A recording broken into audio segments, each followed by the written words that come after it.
ব্যবসার প্রলোভন দেখিয়ে মোহাম্মদ হারিস নামের এক ব্যবসায়ীর বিরুদ্ধে কোটি টাকা আত্মসাতের অভিযোগ করেছে ফয়সাল হেলথ এক্সপ্রেস সার্ভিসের ব্যবস্থাপনা পরিচালক শেখ ফয়সাল।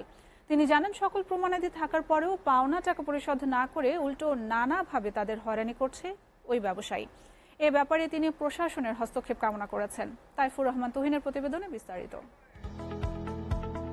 প্রান্তিক গরিব অসহায় মানুষের স্বাস্থ্যসেবা নিশ্চিত করতে দীর্ঘদিন ধরে ফরিদপুর, রাজধানী মিরপুর সহ দেশের বিভিন্ন এলাকায় কাজ করে আসছে Faisal health express service limited.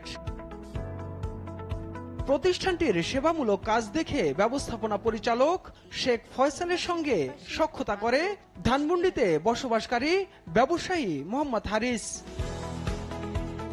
সখ্যতার কিছুদিন পর নতুন ব্যবসার কথা বলে ফয়সাল হেলথের কাছ থেকে বিপুল অঙ্কের টাকা নেয় তিনি। টাকার বিপরীতে কয়েকটি চেক দেন মোহাম্মদ হারিস।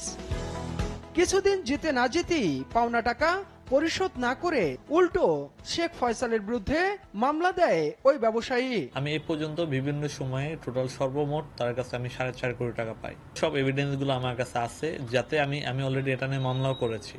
তো এর মধ্যে সে আমার নামে একটা মিথ্যা মামলা করেছিল, কোর্টের তদন্ততে পিবিআইতে দিয়েছিল, পিবিআই তদন্ত অলরেডি কোর্ট দেখে এই মিথ্যা মামলাটা জজসাহেব অলরেডি খারিজ করে দিয়েছে। হারিসের দেয়া চেকগুলো ব্যাংক ডিজনার হলে তার বিরুদ্ধে মামলা করে ফয়সাল হেলথ। এখন মামলা তুলে নিতে হুমকি দিচ্ছে বলে অভিযোগ করেন শেখ ফয়সাল।